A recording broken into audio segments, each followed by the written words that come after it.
Okay, Blog 11, March 21st to 27. This is the third part, and I'm going to rush through movies and music. Let's start with music. I've been focusing on 1968. Let's get your head working. 50 years ago, sort of a little bit of an anniversary. What a tremendous year of music that was. I was only 14, so I didn't really get to appreciate it until I was a few years older. But some highlights. I finally got to listen to Lady Soul by Aretha Franklin. What an incredible singer this woman is. The album is absolutely riveting with beautifully sung gospel and soul music. The highlight, of course, is You Make Me Feel Like a Natural Woman. But all in all, it's right up there from a very, very young Aretha Franklin.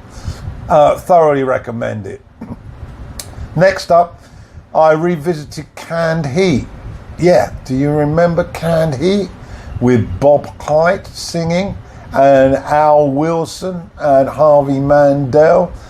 Well, on Boogie, which I think was their second album, there's the infamous On the Road Again, which still sounds brilliant. And a couple of others really, like Amphetamine Annie and The World Is a Jug. Both great songs. Then some English music, and there was plenty of good stuff in 1968. Firstly, Wheels on Fire by Cream.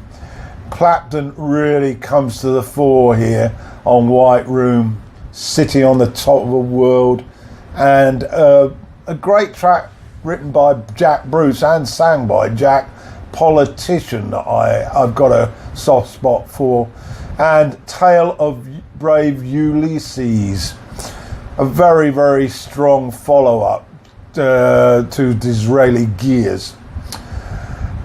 Free, the first album by Free. I will always have a soft spot for Free. Paul Rodgers on vocals, the late great Paul Kossoff on guitar, Andy Fraser on bass, and Simon Kirke on drums. This first album was a tour de force of blues rock, and some particular favourites. Worry, which charges in at the beginning, Wild Indian Woman, Going Down Slow, I'm a Mover. Well, there's lots there to enjoy.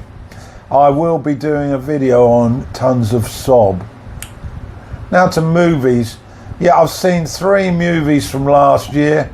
None of them are actually, I would consider to be great, but they all have their moments. Get Out. This was up for Best Picture, starred Daniel Kaluuya in his first film. It's a horror movie set in liberal, racist America. Sounds like a montage there. It tackles the issues of mixed racial relationships, slavery, and eugenics. I found it a good watch. Supporting performances by Bradley Whitford, ex The West Wing, and Catherine Keener as a liberal couple who adopt these rather odd practices. They were certainly strange characters, and it was an interesting movie. Second up, Breathe, the directorial debut of Andy Serkis. It stars Andrew Garfield, Claire Foy, and Tom Hollander. Starts off in the 30s, maybe 50s, 50s.